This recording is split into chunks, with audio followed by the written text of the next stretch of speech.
South African Dubai, especially since it's the Food, Agriculture and Water Day. This morning we heard Gonzalo Munez, the UN climate change high-level champion, say that today is not just Food Day, it is a food moment. So thank you for joining me today. Joining me today are from South Africa,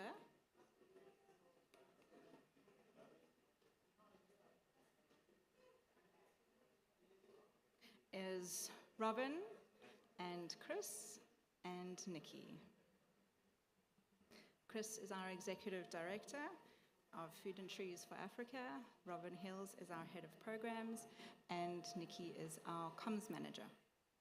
They'll share stories about how connecting with nature and growing food builds our planet's resources one farm at a time. We've structured our presentation around COP's cross-cutting themes of inclusion, frontline communities, technology, innovation, and finance. May I have the slides, please?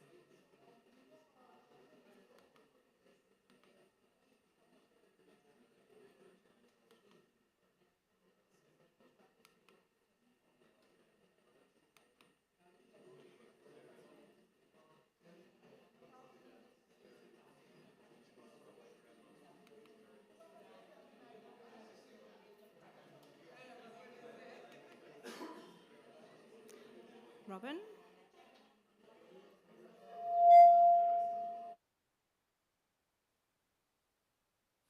Hi, everybody, and thank you for joining us on this NBI panel. It's a wonderful opportunity for us to showcase some of the work that, although we're based in South Africa, is happening across Africa. I'm beaming in from South Africa, and I'd like to tell you a little bit about the history of Food and Trees for Africa. We started in 1990, planting trees in marginalized areas, and after about 4 years, we realized that the need for food security amongst communities was imperative, and we started teaching permaculture through the EduPlant program. We then advanced and started supporting community gardens, market gardens, and farms on a short and long-term basis. Our organization prides itself on working like a social enterprise in that we create efficiencies wherever we can, and we ensure that the skills that we're imparting are effective and that the designs of our programs are in response to the community's needs.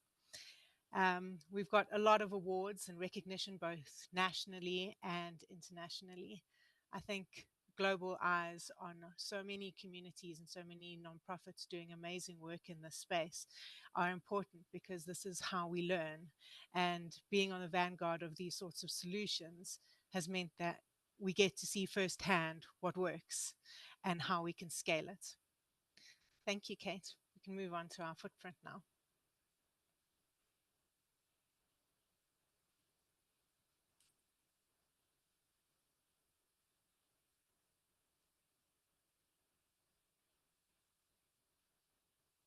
Are we on the next slide with the map?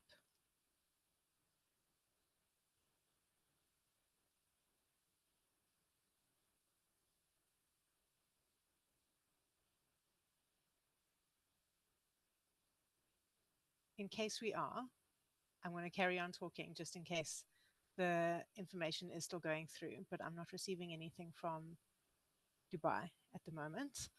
I was describing how Food and Trees for Africa as a nonprofit started and what sorts of recognition we have.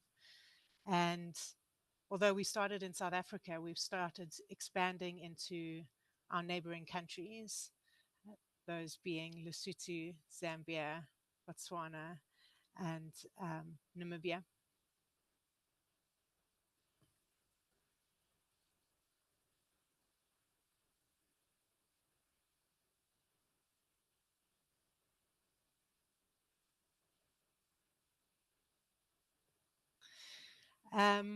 Our model relies on a really good evaluation approach. We assess each grassroots organization that we partner with and every project's needs from the beginning. That situational analysis ensures that the programs and projects that we implement are appropriate. It ensures that what we're providing in the form of content, information, infrastructure, and farming support is going to be exactly what's appropriate for that particular site, whether it's soil, people, fencing, security risks, access to water, and the kinds of access to water. That evaluation ensures that we always partner for a long-term sustainable approach. We monitor and evaluate our implementation throughout the program, and we ensure that field reports are clearly written and cleverly put together so that we provide funders and donors the right sorts of information.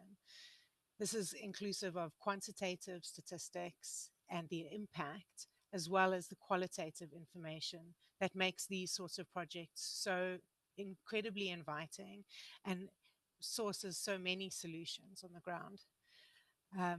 We have a proven track record, and we have multiple expertise in all of these sorts of domains, whether it's greening in urban areas or urban or rural support in the form of food security. We have a lot of compliance reporting in South Africa because of some of the BEE requirements, which has led us to so many ways of sharing our information and tracking the impact on the ground. In many ways, we've been ahead of the curve, and as ESG requirements have grown globally and more corporations and companies have needed to report on the work that they're doing, we've been able to support that by identifying pillars in each of those CSI realms and by sharing information that is relevant to what sustainable reports those companies need. It's very clear that we need to integrate into an ecosystem of both economic and environmental concerns. The way that we do this is by ensuring we have a holistic approach and a careful skills impartment that takes stakeholders by the hand and collaborates carefully and systematically. There's no use in starting a program and pushing a project or a farm further than those particular people's capacity. And that's why the way that our facilitators train community members on agroecology or permaculture and school-based gardens ensures that the expansion of those production lines is done in a way that is sustainable, it's incremental. And those kinds of innovations are something that is part of our DNA. It's part of how we have always run our workshops. Go on to the next slide.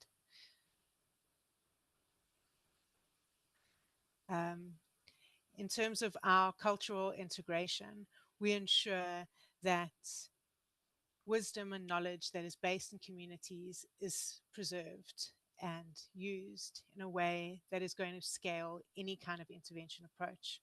It ensures social equity so that we can address social concerns as well as sustainability initiatives at the same time. We look at what the planet needs and what the people need and where that intersection works the best. It ensures that it's equitable and that our solutions can be replicated. We always avoid any kind of conflict and have to be particularly sensitive in a multiracial and multicultural arena. This is something that our facilitators are really good at because they're from the communities in which we work and they speak the different languages where they're doing their training. The way that Food and Trees for Africa has ensured that this approach works is because we do things slowly and carefully.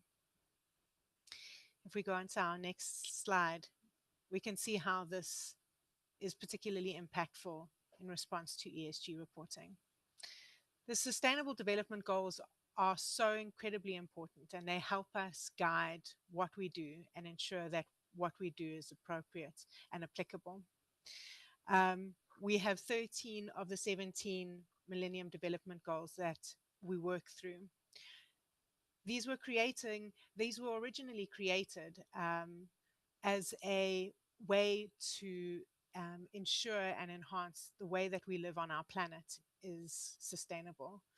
But the way that Food and Trees for Africa has always done it means that we're able to sensitively and carefully approach these challenges. And I think one of the most valuable aspects of our reporting is that we can combine various programs depending on which ecosystem or community we're working in, whether it's greening or urban support, farming in a rural area, or prioritizing women. I think the high quality reporting makes our program integration that much easier, because some of our approaches can be tailored and others are very, very structured and have been the same for the last 20 years. Our latest offering in terms of the carbon generation and carbon credits was going to be talked more to by my colleague Chris, but integrating these sorts of programs and sequestrating carbon through our tree planting initiatives has always been something that is our key expertise.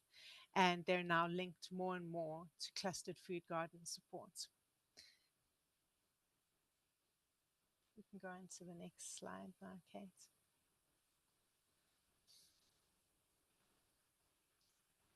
In terms of our impact, over the last 33 years, we've done an amazing amount of work. Every year, 150 community-based food security projects are supported. 150,000 trees are planted per annum, and and that's an average over the last 33 years. 35,000 square meters of irrigation systems have been installed, saving farmers enormous amounts of time, regulating the output and saving water. It ensures that our production is consistent and that the quality in our yield is high and consistent, which means that we can diversify access to markets, and that means our farmers are sustainable.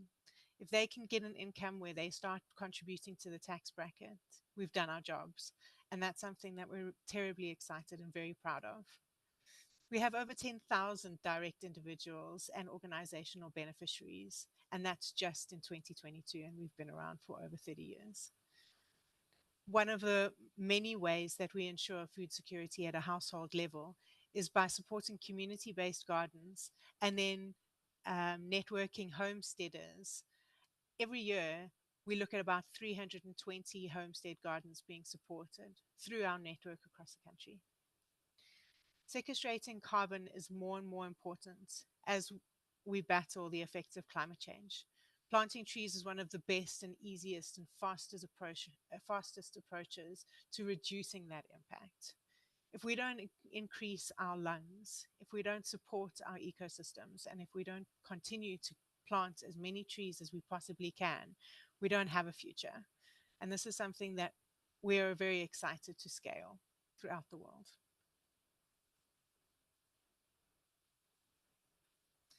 I'm going to hand over now to my colleague Kate, and she's going to talk a little bit more about our inclusivity in response to the COP theme. Thank you. Robin, we all know that the most vulnerable population groups in South Africa are women and children, and across the world.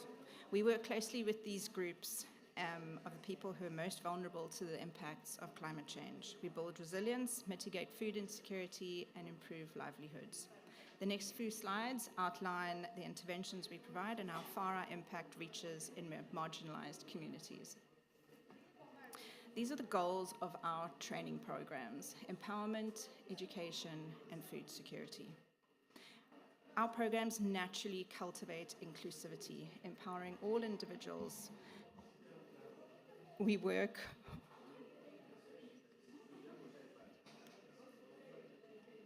with youth, learners at a preschool level, to the grandmothers working to feed their grandchildren, to farmers supplying fresh produce to market. Inclusivity for us means that all people have the opportunity to learn new skills and get resources. We empower and sustain our communities by growing their own food and looking after their environments. Much of the work we do in our communities involves holistic learning that incorporates social and environmental ethics. Our permaculture principles teach us about earth care, people care, and fair share. When people feel connected to nature, they understand nature and they're much more likely to preserve and to protect it.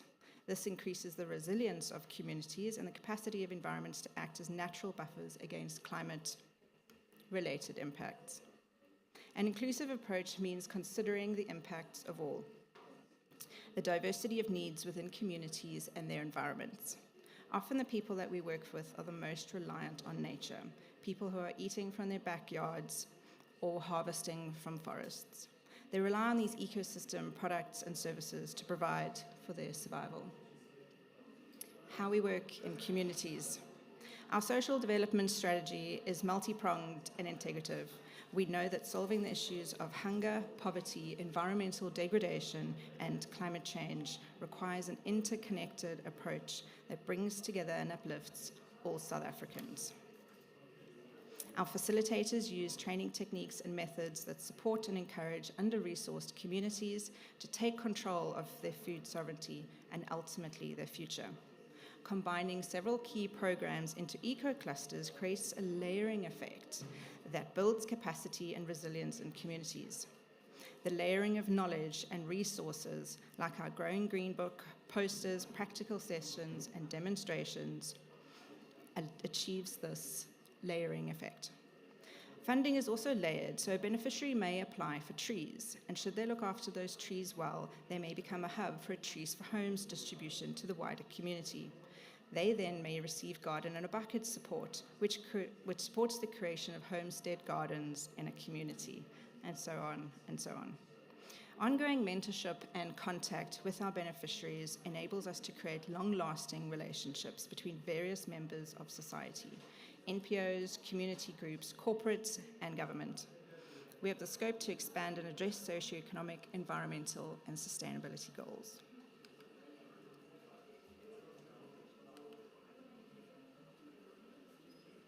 These are our facilitators, whom we call ecopreneurs. We work alongside the community at a grassroots level, speaking the local language as far as possible, providing education, resources, and encouragement, teaching hard and soft skills to empower our community members. People are encouraged to experiment with new ideas under the mentorship of the facilitator who supports and helps mitigate the risks they would otherwise be taking. The growing of a certain type of vegetable may not be a traditional practice in communities who may be risk adverse. So FTFA will supply them with the resources and knowledge so that they have the support to experiment with that new crop. And our programs are only closed off once a community is considered to be self-sufficient.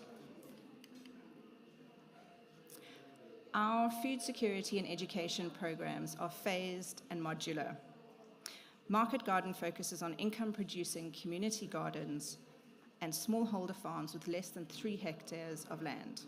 The program utilizes agroecological farming methods and combines technical training, expert support, and social dynamics workshops. This intervention also includes our business box, which offers marketing and distribution support to get produce to market. Our home food gardening interventions last anywhere from 3 to 18 months with phased layered support. These home gardens usually include fruit and or nut trees, medicinal plants, and herbs, as well as vegetables and legumes. Feed Africa operates with large-scale farms focusing on bio-intensive agriculture and ecologically sound principles. There's emphasis on technical skills as well as social dynamics to promote the sustainability of a project. Beneficiaries are provided with in-depth knowledge in terms of the value chain of getting produce to market. These interventions are anywhere between 4 and 5 years long, with a strong phased exit plan to ensure self-sufficiency. Our garden in a bucket, as well as our PSPs, are modular. During these interventions, an identified community members would receive a bucket containing seeds and or seedlings, compost, soil additives, organic fertilizers, hand tools, and a copy of our Growing Green Book. They typically attend a 1-day introduction to permaculture workshop. These are short-phased interventions. This initiative works really well with establishing satellite gardens around a primary community or market garden intervention. The Permaculture Starter Pack also focuses on these aspects, and mainly around permaculture, which is an ecologically sound system of agricultural design. It's an excellent assessment tool for potential further investment in the food garden that equips beneficiaries and provides a strong foundation for sustainable food security development. And our food forests are not specific to an intervention or program. They are a method that we incorporate into many of our programs, such as EduPlant, which I'll talk about in a moment, and the Homestead Food Gardens. They are diverse ecosystems that provide a variety of fruit, vegetables, nuts, herbs, and berries. The idea is that different types of food-producing plants are incorporated into areas of the landscape with existing vegetation, an example of companion planting. I've mentioned our vulnerable groups of women and youth that we work with. Women produce up to 80% of the food in developing countries, and they are also one of the most under-resourced farmers on the continent, and therefore the ones that are most in need of our support. In South Africa's 2020 Women's Empowerment Policy, they are also under-supported in terms of land ownership or being provided with land to farm. By supporting women directly, we have a far-reaching and deep impact in these food systems. Approximately 62% of our current active food gardens are female beneficiaries and all women-led projects. This is an example of resilience. This is Pavilion project, and they're located on KwaZulu-Natal's south coast. They began farming early last year. The Women's Hub was started by senior members of the community, grandmothers raising their grandchildren on a government pension that doesn't reach the end of the month. The project served as a means of income for the older ladies to support their families, but they're also a great example of how Indigenous knowledge is passed down by the Gogos who grew up with a rich Indigenous knowledge system. Examples of this traditional knowledge includes things like amadumbe, yams, who are a standalone crop. The yams are heavy feeders that require space to thrive, so they should never be intercropped with other vegetables. Another example of local knowledge is that onions should be planted in shallow soil, leaving the heads visible to capture the morning dew, thus stimulating more significant growth and producing a sweeter onion. Only after 4 short months after the garden started to take shape and the crops were nearly ready for harvest, the garden was destroyed by floods and landslides widespread across KZN and Eastern Cape in April 2022. All their crops were washed away and the soil was eroded. It took 3 short months with the help from our facilitator on the ground to restore the garden to the point where the women could start planting again. Siapambile stands out because of their initiative and their commitment to rejuvenating the garden after the damage, where other gardens were inactive for months.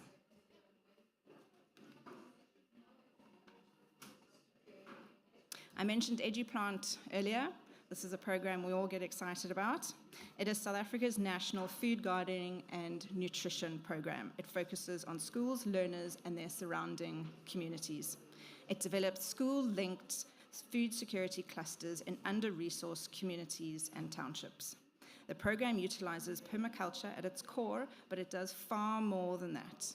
The program utilizes sustainable practices, environmental ethics, and whole systems thinking. It creates strong social and food security networks within communities. We found that EduPlant's impact extends way beyond the classroom and the learners. The monitoring and evaluation of EduPlant found that over 60% of learners and community members involved in the workshops replicated the activities at home. This means that the learners are taking control of their food sovereignty and encouraging their parents to start growing their own food. Growing your own food is fun, and kids need to know where food comes from. It doesn't come in a plastic bag from a shop. Growing your own food is often associated with poverty as something you have to do, but you don't have enough money to go buy food. We need to bust that myth. Growing your own food is empowering, educational, and connects us with the soil. the land, environment for our health and our well-being. Partnerships with funders are often launched by volunteer days, which are sometimes the first and only experience that funders and their employees have in under-resourced communities.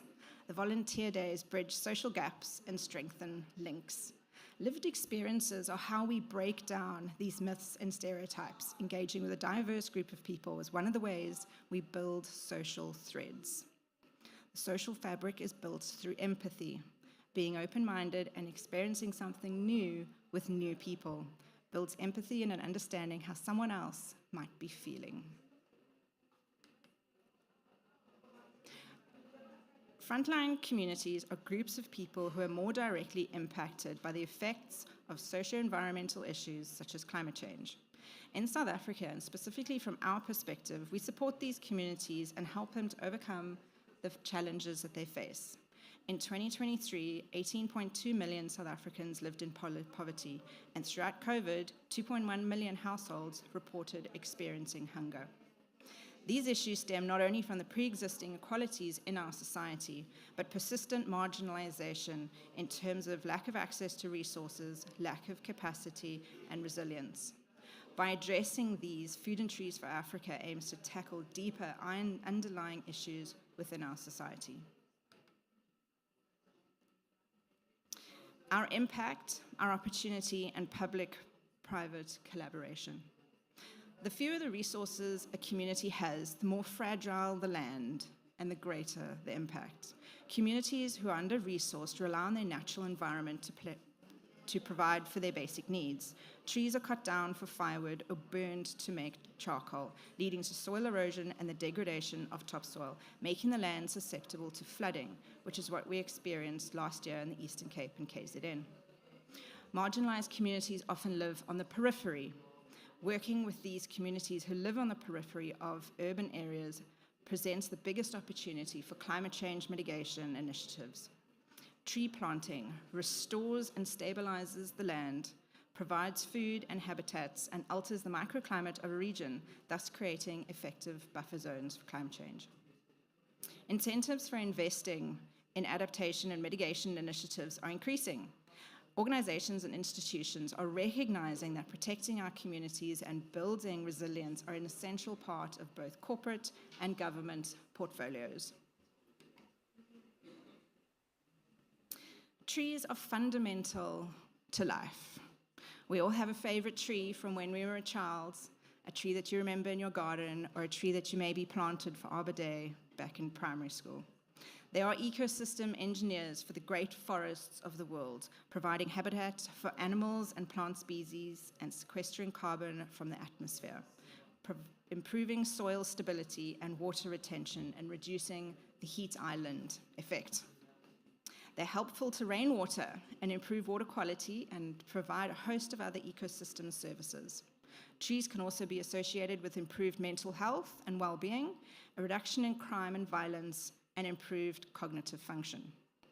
In 2023, we planted over 23,000 trees across South Africa. The funding from these trees came from various South African and international corporates looking to make a meaningful impact in the communities that they serve. Engaging in ESG initiatives, such as tree planting, report a higher level of brand recognition and support within those organizations.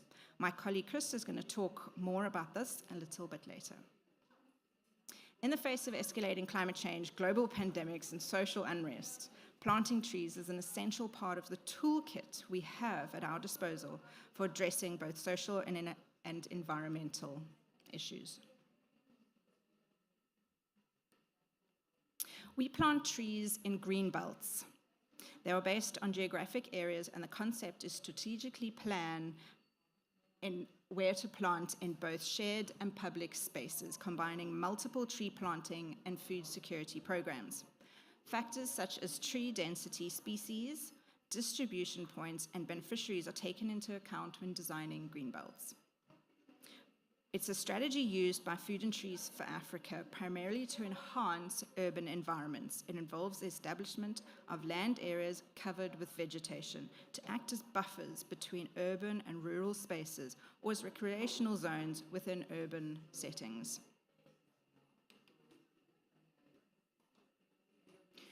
Trees for All is one of our leading, most successful ESG programs addressing the disparity between urban and rural environments, the lack of trees in ecosystems, and lack of well-being services within communities.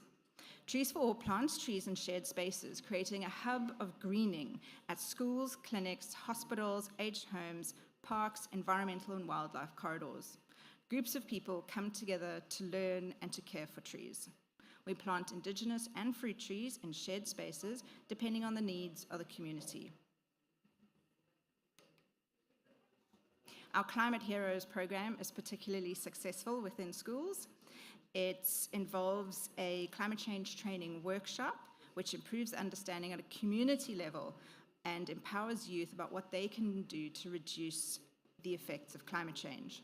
Our Climate Change Heroes are about 20 learners from each school, and they're taught about climate change and what it means for their community. They're given the opportunity to share and explore their own climate change experiences and learn ways in which to mitigate the impacts, primarily through planting trees. The learners then become climate heroes who are responsible for taking care of these trees at the schools and spreading awareness amongst other learners. Trees for Homes is also an award-winning, unique greening intervention that combines training with resources and short-term employment. This is particularly important when going into communities. We train community educators who in turn mentor households in establishing and maintaining indigenous and fruit trees. These trees provide many benefits to the community, and the trees are often shown to raise property prices, suppress dust, and improve soil quality and water retention. All good things when you're increasing in a community's resilience to climate change. The main difference between Trees for Homes and Trees for All is where the trees are planted and how they are planted. In 2021, we received funding from Tiger Brands for a Trees for Homes rollout. At 6 months after the trees were planted across the communities, we identified homes who had looked after their trees really well and invited them to be a recipient of the Garden in a Bucket initiative. That network of 100 homestead gardens was only possible due to the distribution point of the Trees for Homes project that was launched 6 months earlier. Gauteng has worked particularly well for Trees for Homes and subsequent homestead food gardens because the climate is temperate with good rainfall, and homeowners are more conscientized about the benefits of planting trees to beautify their properties and raise their property prices. The planting of trees also has been proven to reduce the prevalence of crime in areas such as this. One of the incredible things about Trees for Homes is how people didn't always know their neighbors until they were introduced to the Trees program. Because we canvass with ward councillors to determine who would be the best community members to be our community foresters, this enables us to employ people who are more ambitious and dedicated. And we'd also ask for women. The Trees for Homes program gives people a reason to greet someone on their street, knock on their door, and invite them to participate in the intervention. It's an incredibly positive way of engaging with neighbors and building community trust. Especially in these areas, there's a lot of crime that causes mistrust and a breakdown of the social fabric. And programs such as this begin to rebuild that. The trees are monitored at a period of 1 week to make sure they are planted, 6 months, and 1 year to ensure survival. Typically, survival rates range from about 80% in the Western Cape, so sandy soils, and 98% elsewhere in the country. The psychosocial effect of caring for your environment also leads to community members looking after themselves and improved emotional well-being at a household level. Many funders also request that we were to work in certain areas where their workforce lives to build resilience and trust within that community.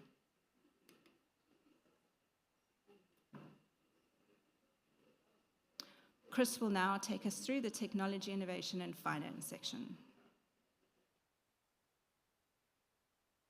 Thanks, Kate. I'm just going to wait for the slides.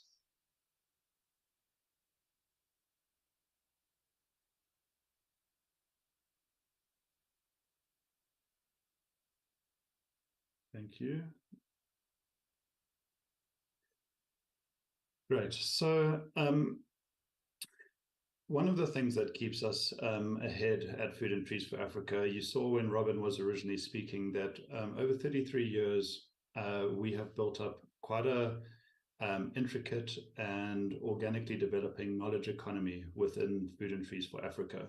And part of this is also to look at new innovations, new technologies, and finance. And the board of directors a few years ago actually took a decision to move into various technologies, and I'm going to talk you through some of the outcomes of that now.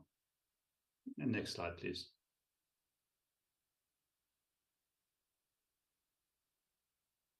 So I'll talk you through what's happening here. This is one of our afforestation projects. There's a bit of a delay on my side, but hopefully it will come through okay. So the point of this project was to look at a specific forest in the Eastern Cape, Afro-Montane, and a specific forest biome. And what you can see here is that we are utilizing various technologies. You'll see the involvement of things like drones, GPS locates. We're working on things you'll see shortly like LiDAR for biomass, for understanding biomass. And so part of what we do in the background, it's not just about putting trees in the ground. We want to give these trees the best shot. And here you can see as well, when we're looking at afforesting or reforesting an area, we actually want to build nurseries in that area to reduce the logistics challenge of that as well. All of these things, by the way, create jobs as we are going along. And the idea is that part of this, throughout every project we do, essentially, there is an R&D component that we put in there. So we're trying to understand the best nursery technologies. We developed a biodegradable, or we experimented with biodegradable paper bags, for example. We look at, in terms of biomass, we're looking at various kind of spectral and LiDAR technologies. And of course, we're working in rural areas, so there's still elements, again, of things that we just have to kind of live with, as it were. Essentially, what we're trying to do is we want to make sure that when we go into an area, and in this particular project, if you look behind, you can see the forest that we're trying to create. And we are comparing the different ways of planting trees so that we can increase or maximize the biomass within a given time frame. So like this is an example in terms of our afforestation where we've learned quite a lot of not only how to plant trees, but then all of the logistics, all of the technologies, all of these things around that feed into our knowledge economy and our ecosystem. The next slide to chat about is the inclusive carbon standard. So some of you may not know that Food and Trees for Africa actually had the first, back then, VCS, now Vera, registered project in South Africa. It was actually Trees for Homes, essentially looking at developing carbon credits out of our projects.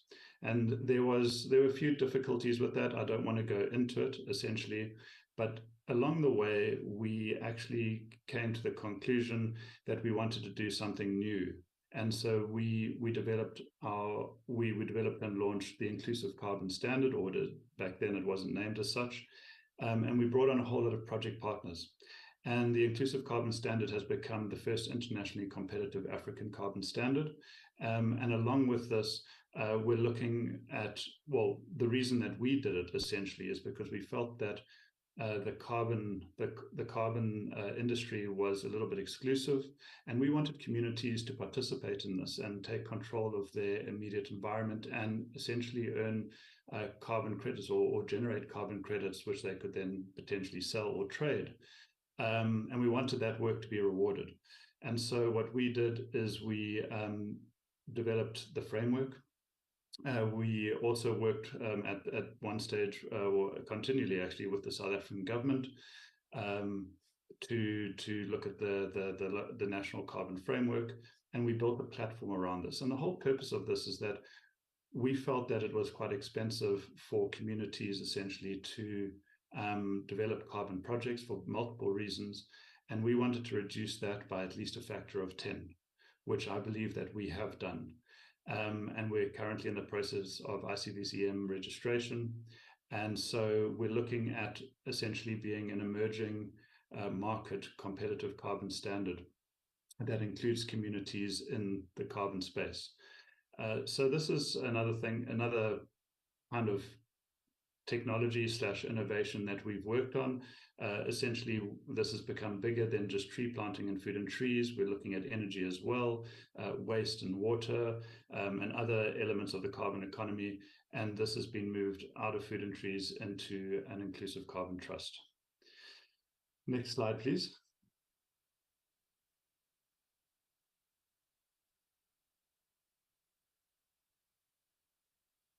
Give it a...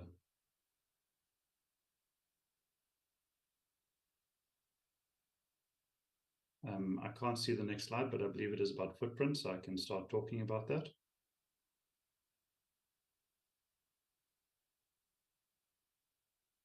So while we're waiting for the slide, essentially the carbon side and the environmental integrity, environmental measurement and verification was one of the components that we were looking at.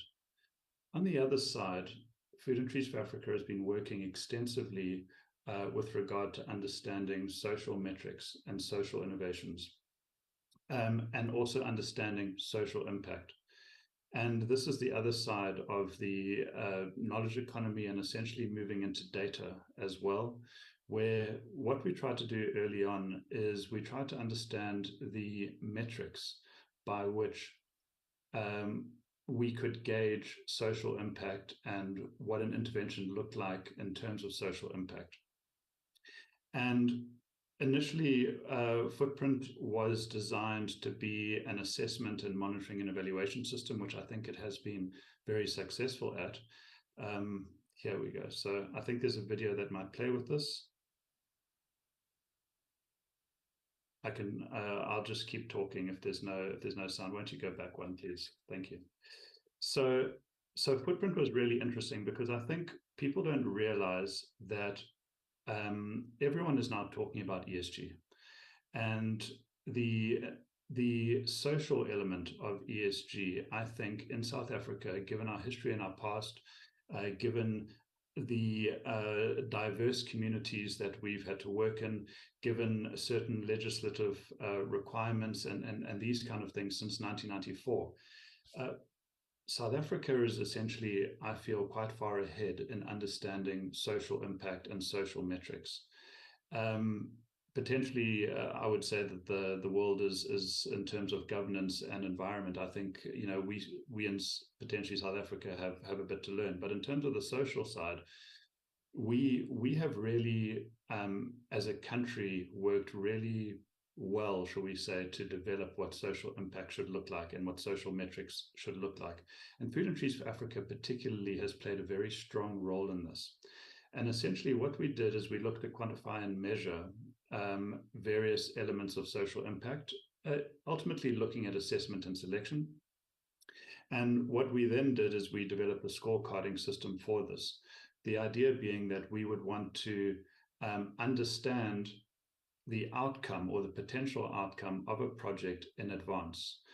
So in other words, where would be most efficient to put your money into what kind of beneficiary to meet certain outcomes.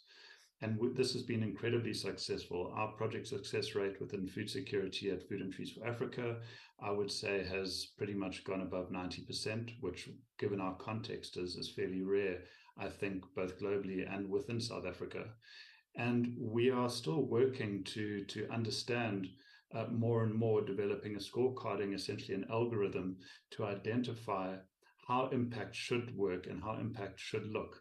And this obviously builds into our monitoring, evaluation, and reporting. And so on the one side, we have things like the Inclusive Carbon Standard, which deals with environment. And on the other side, we have Footprint, which is dealing with social and understanding social impact. And Footprint has been a very interesting, shall we say, data journey for us. So again, when you think of a nonprofit in South Africa, understanding data and architecture of data within social is not something you would generally think about. But this is the technology essentially that is in the background that is allowing us to have such successful projects. You can move on to the next slide. Thank you. So one of the other projects, or one of the other programs that we run, is the African Climate Reality Project. This is the African branch of Al Gore's Climate Reality Project. And essentially, we were involved in the first Africa training back in 2014, and slightly prior to that, 2013, we were selected to be the branch for Africa. And this has been a very interesting journey for us as well. Essentially, there is a very good team that develops excellent policies and extends our climate leader network out into Africa. I think we had initially 800, but there's just been another training in Ghana where I think 600 trainees attended, or climate leaders attended. And so this is another program whereby, if you look at the Food and Trees pillars, we essentially are dealing with food security. We're dealing with environment, tree planting, urban forestry as a central pillar. And then we also have a governance and policy pillar on the side. And all of these, as Robin mentioned initially, integrate into one another. So we have developed an incredible amount of capacity within the team as a whole to meet certain challenges within climate and within, shall we say, the ESG space as well. Yeah, next slide, please. So this is the end of the presentation, and I'm sure there may be some questions. What I would recommend, though, or what I'd like to ask, is if there is anything that you have seen in this presentation that interests you and you want to know what we're doing, and more importantly, how we're doing it to such a high level of success, we are very much interested in partnerships. Please get in touch with us. Please contact us, because I feel that as Food and Trees for Africa, we're moving into a new phase where essentially we have a huge amount of value to add globally to ESG, and we would really welcome any phone calls or emails in this regard. So thank you.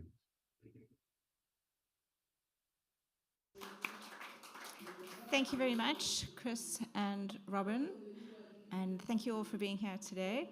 I just want to check with Nikki, our moderator, to check if there are any online questions, and then we can open it up to you guys if you have questions. Kate, I don't have any questions in the Q&A at the moment, so you're welcome to open it up to the floor. Anybody got any questions? Anything you want to know? Anything you want to ask about? Yes, ma'am. Good day, everybody. My name is Veronica Betani. I am from South Africa, in Hamburg, in the Eastern Cape. I don't have a question. I just have a suggestion that I want to give to the people that are the donors or the funders or the government. The thing that we need to do, that I see is the need, is to do a follow-up when you just plant the funding, not just plant the funding and then go. We must make sure that these fundings, they reach the root, the grassroots level people in the outside of towns. Because I am from the village, a vulnerable village that is in need of these things. But we see them happening elsewhere, and then we just wonder, how come can we get those things? And then they come in piles of pages of which people don't understand. And then I think the awareness is the thing that should come first, and let the people know how to fill up those forms, because really people, they want to do those things, because we are not all educated. And some of them, they will say just www. and blah, blah, blah. We don't have those facilities. We suffer even from a network to to reach all those things. So please, do follow up on these. they must go down to the villages, reach the poorest of the people. Thank you. Thank you. I would like to respond to that, and I can sympathize with that. I think at various levels in our society, we have to deal with a lot of paperwork, whether you're applying for money, for grants, or getting involved in a program like ours. If you go to our website, trees.org.za, there will be a button on the top right-hand side saying apply. Apply for assistance, apply for training, apply for resources. That's quite a straightforward form. It's mostly just contact details and telling us where you are and how big your land is, what formal or not formal structure your organization or group of people is. Chris, I don't know if you want to talk further about how those beneficiary information is then gathered and how we go about assessing those beneficiaries through to reporting back to donors and ensuring a successful outcome.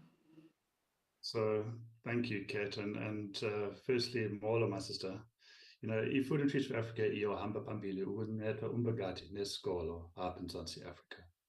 So we do work in the most rural areas. And one of the things that we have also worked on extensively is data collection from these areas, as well as assessments and trying to help with this. And just to build on what Kate has said, we don't really, yes, there's an application form which you can go to the website and have a look, but most of our assessments, in fact, all of our assessments are telephonic. So when someone fills out just a name and a telephone number and where you are, in your case, in the Eastern Cape, we will have someone that will phone you back to ask all the relevant questions and essentially fill the form out for you. We never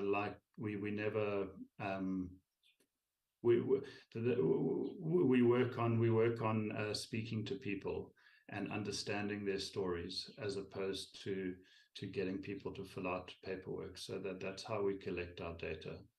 But thank you very much for that. Thank you.